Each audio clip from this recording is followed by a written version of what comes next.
Amy and Christina, two friends who got pregnant at the same time, created an Instagram to vent about how much we didn't know, and realized, wow, a lot of you are in the same boat.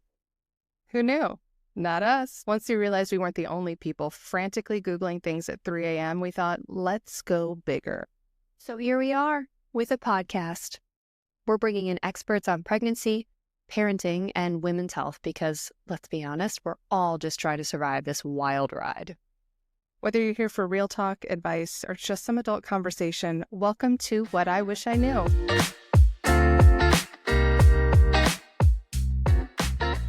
In this episode, we chat with Jessica London, a pelvic floor physical therapist and fierce advocate for women getting the care they actually deserve postpartum. She's on a mission to make sure moms aren't left guessing about their recovery, from pelvic floor health to C-section healing to what's totally normal and what's not after having a baby. Jessica dropped so much eye-opening info, and honestly, we walked away wondering why this isn't common knowledge. So you're definitely going to want to hear this one.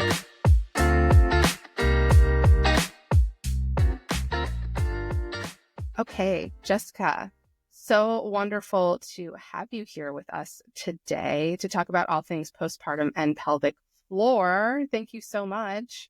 Absolutely. I'm so excited to be here. And I just think you guys are doing such great work. So just thank you for having me on so we can continue to share and educate mamas. Yeah. And side note, so we're both two moms that actually have lots of questions for you.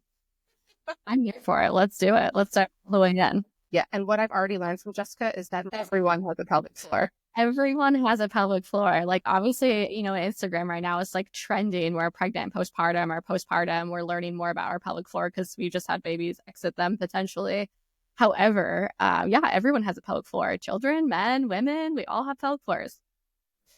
Isn't that cool? How did you get started in this world, though? You must have had some kind of like entry point where it was like, yep, this is my place. This is where I belong. Yeah, absolutely. Kind of just like landed in my lap, to be honest with you. I was also very ignorant and unaware of the current concerns and the massive gap in pregnancy, pelvic health, postpartum care, in the maternal world, if you will.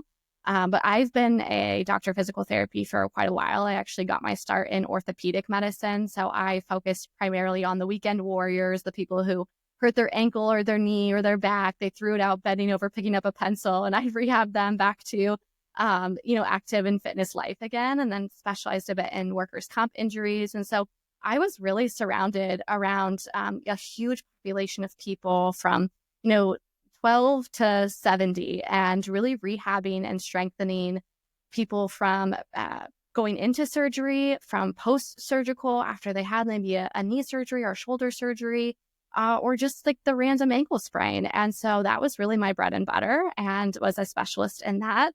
And then I became pregnant myself and really realized, holy smokes, this is an interesting field, pelvic health. How am I going to prepare for my body? But still, even then, in my doctorate program, there wasn't extensive knowledge and education around pelvic health, around working with pregnant people and how to modify exercises and how to change things up, or even awareness of what pregnant people can experience, any concerns. And so it really was not until after I had a very unplanned and unexpected C-section for my first child. I was planning a home birth. I was like super natural, crunchy, all about it, and realized like, oh yeah, totally ignorant. You can't plan birth, and birth is just going to unfold the way that birth unfolds. And we have very little actual quote unquote control over it. But 3 days in labor, lots of a safe transfer to the hospital, but ended up really exhausted, ended up having a major abdominal surgery, trying to figure out all the new mom things at the same exact time on top of all of that, of course. And as a physical therapist in general, working in acute care and outpatient and oncology, I was like mentally prepared for my PT to round my hospital room and give me bed mobility and incision care, education and exercises, things that I needed to do to modify my home environment so I could be home safer. And these are things that are normal in the rehab world, especially post-operative, whether it's oncology post-operative or whether it's, orthopedic. And that's actually when I realized, like, what the actual fuck, because no one came. And I even asked, I was like, is there a physical therapist or an occupational therapist going to come to my room to support me, because I had very little knowledge too. And no one came. They're like, what are you talking about? No. And I'm like, so I'm just supposed to like rehab myself from this major abdominal surgery that I just had and take care of a human. And so really it was at that time that I initially became aware and conscious of the massive gap, not just in maternal health care, but just in postpartum rehab, like in the rehab world. And our profession has really failed mothers in that way. And there's lots of great people doing great things now, but in the moment, I was so unaware. So it was really kind of my job at that point. I had two options: complain about it and or I could do something. And then I started to pivot more into postpartum rehab, pelvic health, C-section recovery, down the road, transitioned, ended up having a beautiful redeeming VBAC at home for my second baby because of all of the knowledge that I gained from the pelvic floor, birth prep, all of that standpoint. I really think that helped me also have a different birth experience, a different postpartum experience. And we've been doing it since 2020. That's amazing. I think the world in general has become so much more knowledgeable. And even, I know this might be a random tie, but the increase in awareness and love for women's sports has also put more of an emphasis on women's athletic bodies who are having babies and then going back to play professional sports. Like pelvic floor, I think is going to have even a bigger, I don't want to call it a renaissance because I don't think there was ever a moment for the female pelvic floor, but I think it's going to have its moment now that women's sports are such a big deal. But before we dive into that, what is the pelvic floor? Where is it? Inquiring minds want to know. Oh my gosh. And isn't it kind of hilarious that like we don't even have this baseline education and awareness too, especially, even clients that we work with one-on-one, where we start with this basic information because they might have had 3 or 4 babies and still have no idea what their pelvic floor is, even though a baby flew out of it. And so really the pelvic floor, is a group of muscles that sit at the bottom of your pelvis. So I always like to help people find it during these sessions too. If you're sitting at home, you're kind of sitting right now, you can kind of rock side to side. There's those 2 sit bones. Your pelvic floor spans between those 2 sit bones, but then it goes all the way from the front of your pubic bone. So that bony landmark right in front of, the labia and the urethra and all of that, all the way back to your tailbone. So if you kind of reach back behind and you find that, triangle bone in the back of the pelvis, the pelvic floor connects into that tailbone as well. So it is a group of muscles, ligaments, vascular support that really supports the bottom of the pelvis, and it has multiple functions. It'll control our, when we want to empty our bowels and our bladder, and when we don't want to empty our bowels and our bladder. It's meant for sexual function. It's meant for lymphatic flow and blood flow support.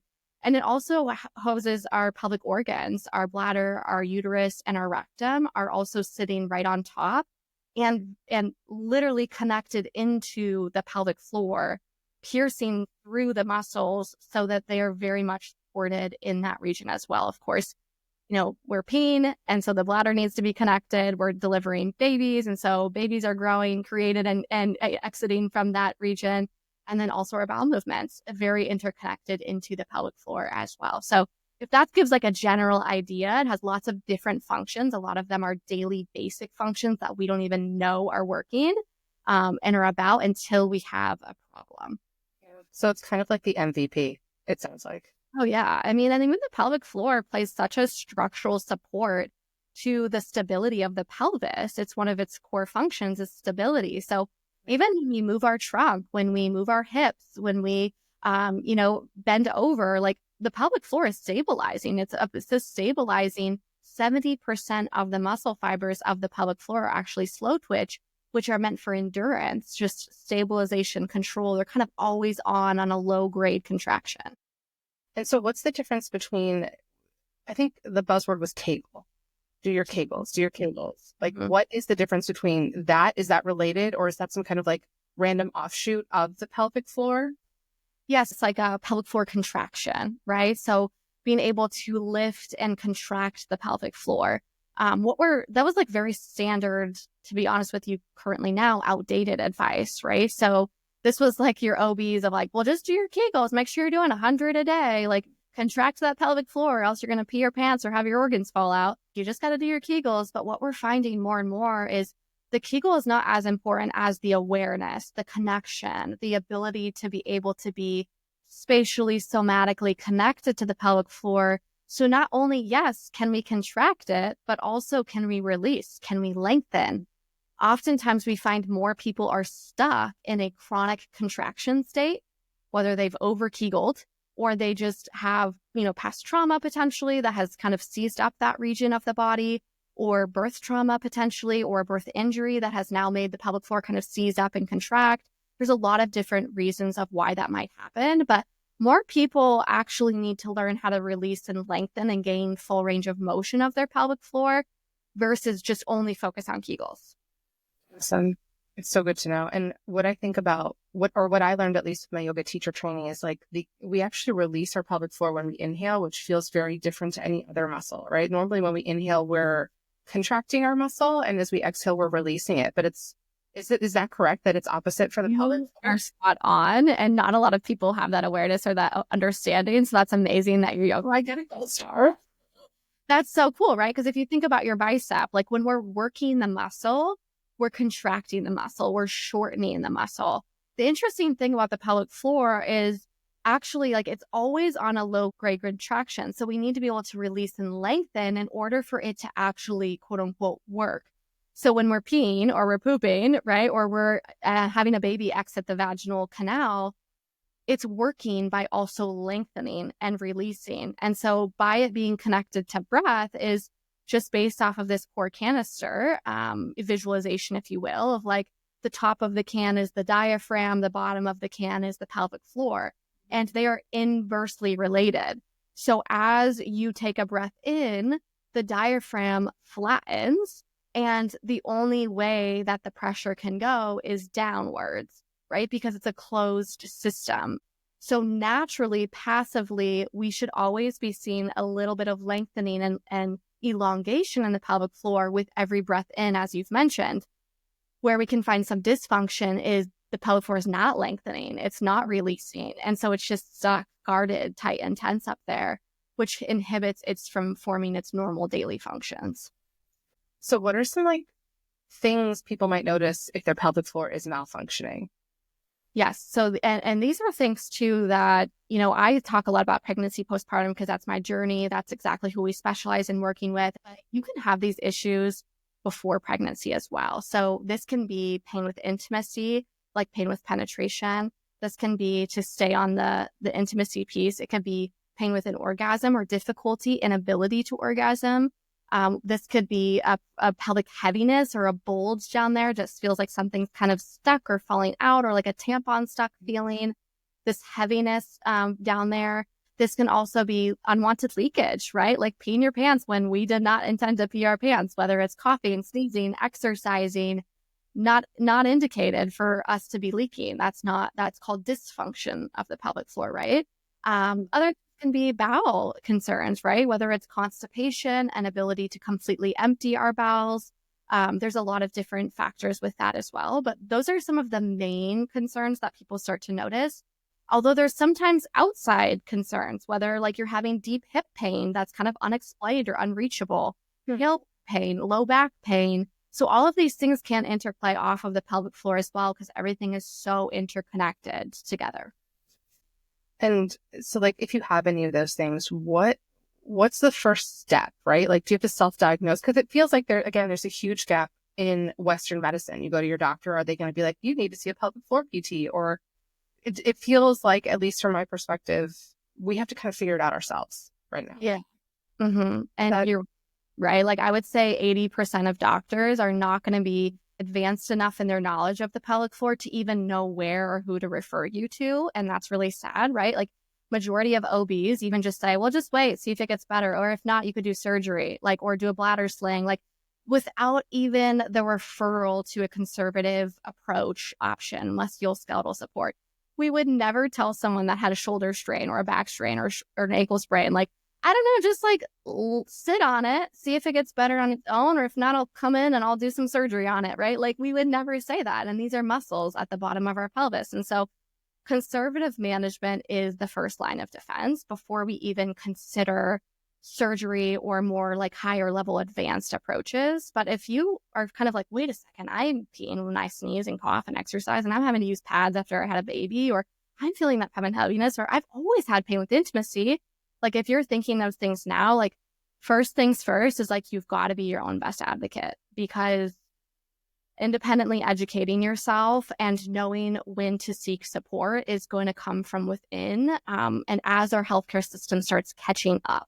So that's the first thing. There's a lot of different options for you, just depending on what you feel most comfortable with. There's people like me that do 100% remote and virtual support. If that's your jam and you're busy and you don't have time to travel to and from appointments and you just would rather do it in the comfort of your home, you would come to someone, like me, or that does virtual pelvic health, pregnancy, postpartum, and beyond, right? There's also options to go in person. So there are pelvic floor therapists in person where you can go to a facility. They can assess you internally, externally, and be able to give you guidance that way as well. But really, my biggest recommendation is get one-on-one support customized to you as fast and as quick as possible. Otherwise, you're just sort of like just trying to figure it out on your own. And that just really prolongs you from actually healing. And then that impacts other things like mental and emotional health, socializing,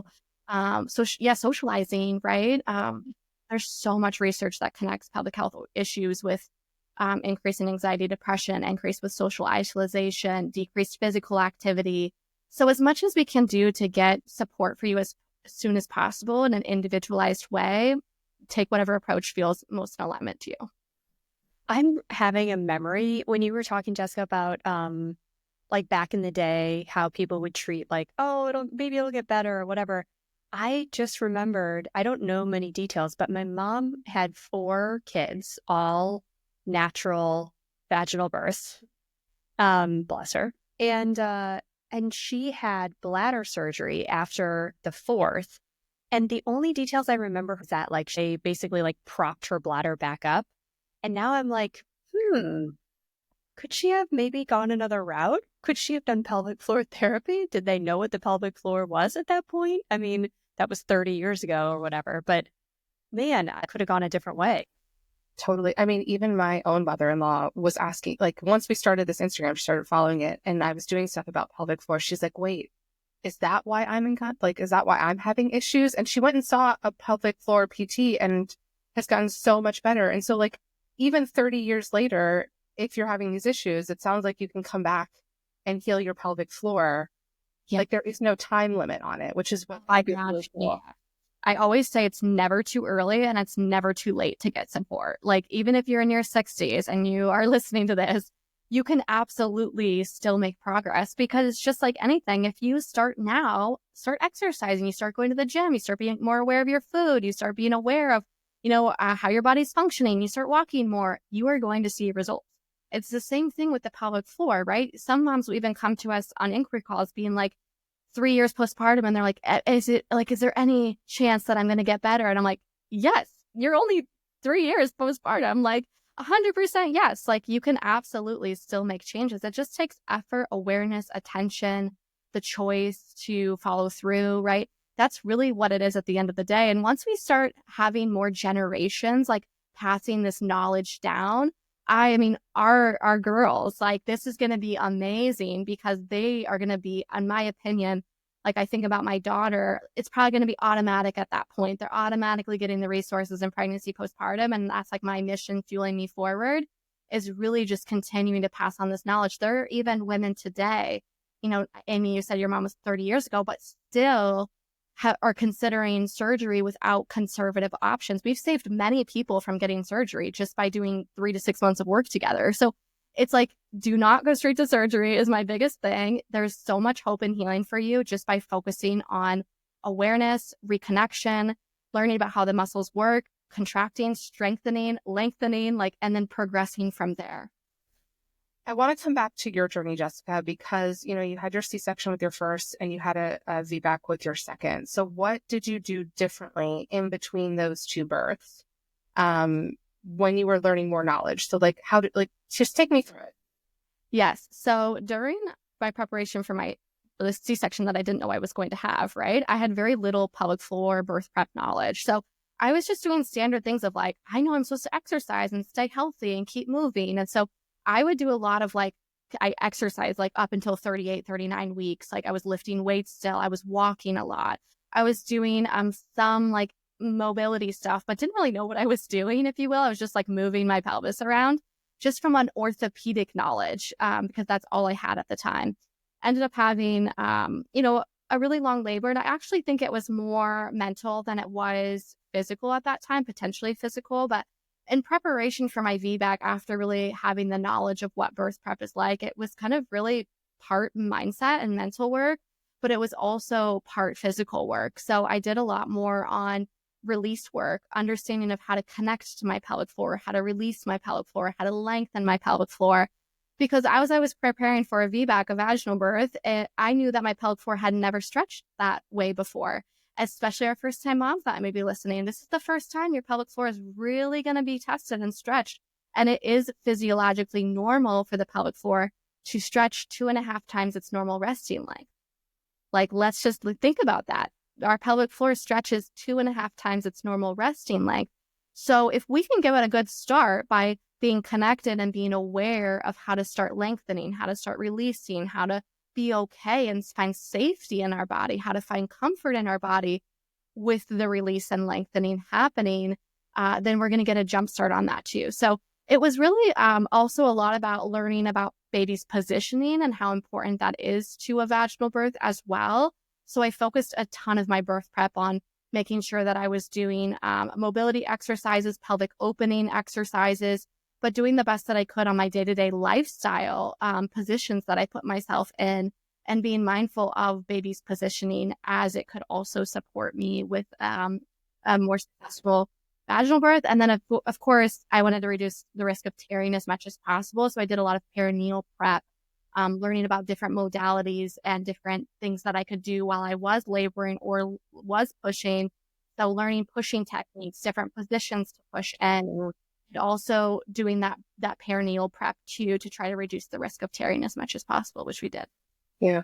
You mentioned with your first labor, you felt like it was a lot of mental. Uh-huh. What do you think was the mental block? Was it just like letting go? Yeah, I thought that I could control birth, and I thought I could control my labor, and I thought that I was going to have this, birth the way exactly imagined. And I think that there is that importance of setting your mindset up for a positive birth experience. Absolutely. But I think there's like that and the release of the attachment of a specific outcome, a specific process to happen. And I think that I also wasn't fully connected to letting go of control during the waves that I had. And so it was kind of a two-part, my belief system, for me having the 3-day labor and then transitioning and getting all the interventions and all of the things. I even pushed for hours before. But for me, it's a combination between baby's position, being in a tough position for vaginal birth delivery, and also my ability to let go of control and like let my body feel safe and relaxed, to be able to just let this thing happen to me and let the waves roll over me. That I was like tensing up. I was a little more guarded when that was happening because I didn't fully find safety in my body. Yeah. I feel like it's a whole other conversation we can have, because I feel like a lot of when it comes to birth is we think of what we see in the movies, right? And I think now women are starting to finally tell the truth of like, okay, these are like the actual realities of what this can be like. And you can still have a positive birth, even if it doesn't go the way that you wanted it to. I feel like the way that birth is portrayed is sort of like Cliff's Notes. Like, it's all true. Oh, this happens and this happens and this happens. But there's so many details that happen all throughout. And also that the story could go either way. Like, my water broke for both of my kids, which is actually not that common. And I didn't know that that was a thing at all. And I think there are people who also think like, oh, your water breaks like in the movies and it's a waterfall gushing out of you. And you're like, oh, I'm having a baby. And then an hour later, there's a baby.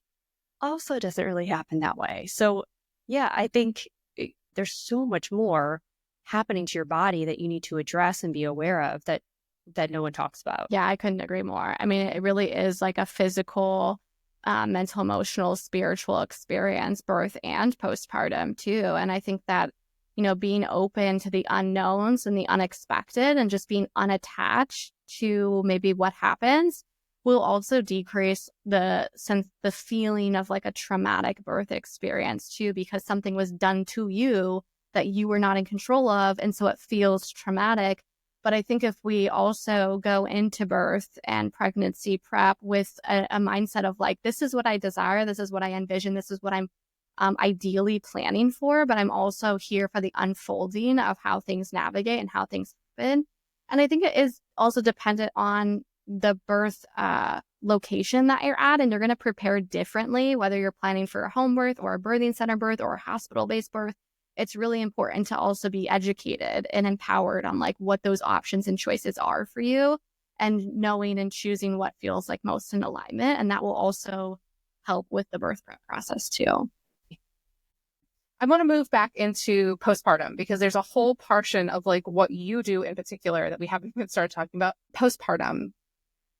What is the most crucial thing, do you think, to start with when you are postpartum and you're coming back into being able to move your body? I know where I started, but I want to kind of hear it from you first. Yeah, absolutely. Find your team in pregnancy would be my number one of like, get your resources, get your people already set up in pregnancy, at least have a session or have some birth prep sessions with them, because we're not only establishing the connection to their pelvic floor, we're establishing trust in the relationship, we're establishing rapport, so that when you have that baby, no matter what birth method, C-section, vaginal birth, injuries, boom, you already have that person that you can talk to know exactly what you need to do for your body. So I always say that's like the prequel to postpartum is what you set yourself up with in pregnancy. In postpartum, really, it's just about being kind to your body. There is a very different birth protocol and process that we take personally with C-section clients versus vaginal birth clients. And it's important to address that too, because if you've had a vaginal birth, you are really trying to be more horizontal early on. We're really trying to protect the perineum, the pelvic floor, from being more in the upright or loaded upright position where you're carrying the baby, you're carrying the baskets of laundry. Like the pelvic floor is being loaded in an upright position, which puts a lot of gravity and force and pressure on the pelvic floor. And it's very vulnerable if you had a vaginal birth. So really, I focus on protecting the perineum and the pelvic floor as much as possible and more of a horizontal position, being in your bed for longer than you think that you need to. And also just focusing on immediate acute rehab. So this can be bed mobility by, rocking your hips side to side, by dropping your knees side to side, by reconnecting to your breath again, by reconnecting to that diaphragm and pelvic floor connection that we talked about earlier, in this session, is like really allowing and feel your body connect, feel your body release, feel your body contract, so you can establish a better mind-body connection. Just like in any injury, there's like nervous system distortion, spatial distortion that happens of like, where am I connecting in space? How do things work again? And that might resonate for people who've had past injuries. And so your pelvic floor is doing the same thing. It was just stretched 2.5 times normal resting length. Nervous system, connective tissue, fascial integrations, all is trying to figure its own way out again and to reconnect. So taking your time, vaginal birth, the first couple weeks, focus on bed mobility, focus on reconnection, slow, gradual, loaded exercises in an upright position over time. And then for C-section early acute rehab, we are trying to focus on protecting incision site. So not as much focus on perineum and pelvic floor, but a bit more on incision site. So making sure that it's protected, that it's not going to get infected, that you have clean hands, and that you're using the bandages appropriately, that we're using an elastic binder for those first 2 weeks to protect that incision site as much as possible. And also focusing on mobility as well to reduce adhesions and restrictions. But we also recommend walking a bit earlier in C-section recovery, truly just based off of reducing post-operative surgical complications. So blood flow, lymphatic flow, this all promotes a good healing experience. And the C-section itself, there's no load-bearing joint, right? It's not like a knee that can't, you can't put weight on it. So the walking, we call this early ambulation. This doesn't mean go rocks around the block, but in hospital ambulation, actually. And this is still kind of cutting edge. There are still nurses and OBs that do not understand the research and education that's come out on early postoperative ambulation for C-section moms. So like, yes, safely get out of your bed and safely go down the hall with partner support or a walker if you need to. Try 200 feet and then come back and rest. Then get your feet elevated and making sure that we're reducing, risk of blood clots. And so that will all help post operation to try to reduce as many like what we call bounce backs to the hospital for any post-surgical complications that can come out. And there's also then scar maintenance that comes with a C-section too. I've seen a lot of like red light therapy, massaging the scar and all that fun stuff because, well, at least from what Instagram keeps feeding me is like the shelf that you get from a C-section scar. Is that true? Yeah, totally. Because there was an incision there. And right. And normal hip surgery or shoulder surgery, knee surgery, like part of our job as rehab therapists is to focus on scar management, scar mobilization, making sure that those adhesions don't form because we want mobility in the tissue. We want elasticity. So same thing with C-section. We need to be able to manage the scar appropriately. So what we start with, around that 2-week mark is we start with like early what's called desensitization. So it's just bringing like a cotton or a towel across the incision site to decrease any like sensitivity issues that might develop, numbness that might develop around that incision site.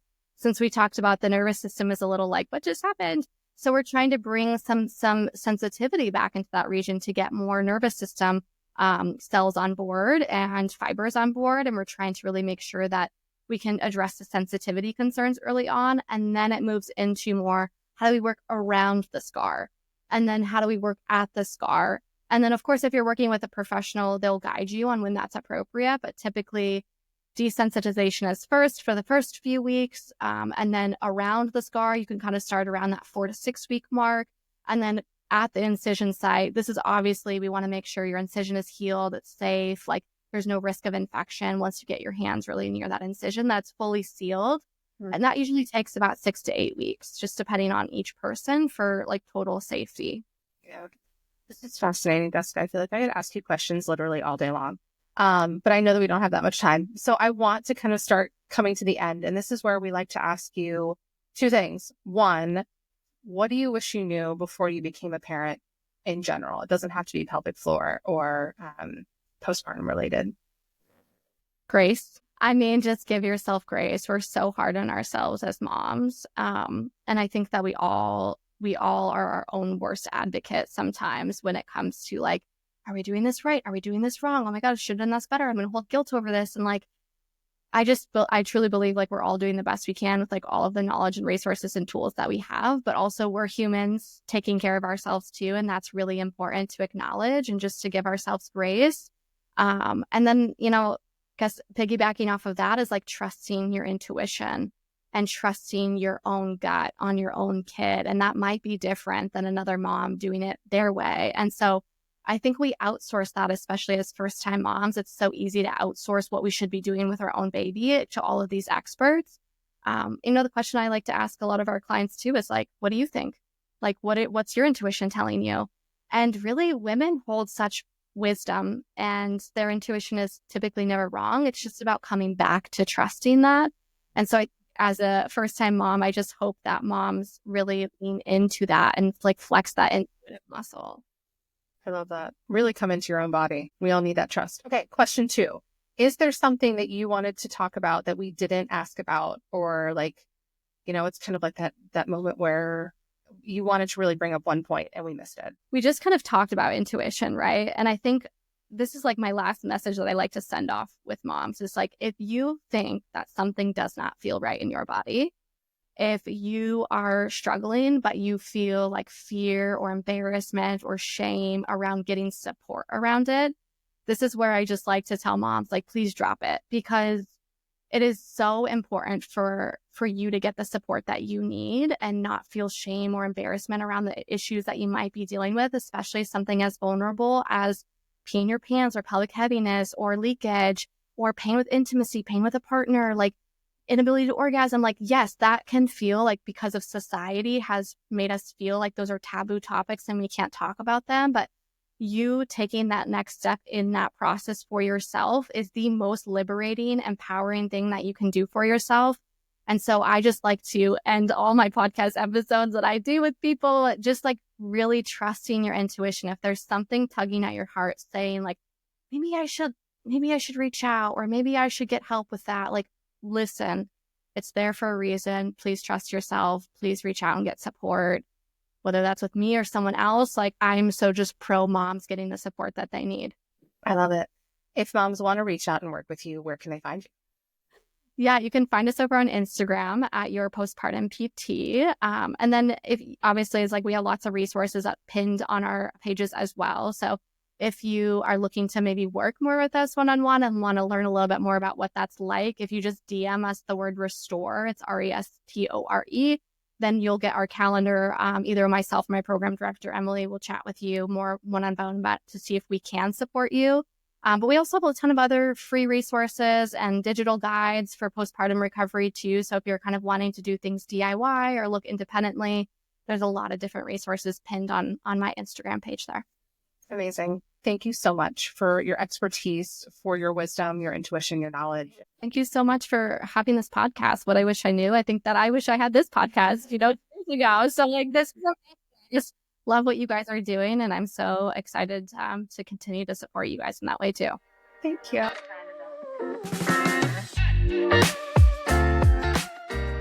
Thanks for hanging out with us today. If you liked what you heard, or if you're just like, okay, these are my people, don't forget to hit subscribe and leave a review. And if you want to keep the combo going, come find us on Instagram at whatiwishiknew_. We'll be back next time with more expert interviews, real life stories, and a couple of laughs. Until then, remember, we're all in this together.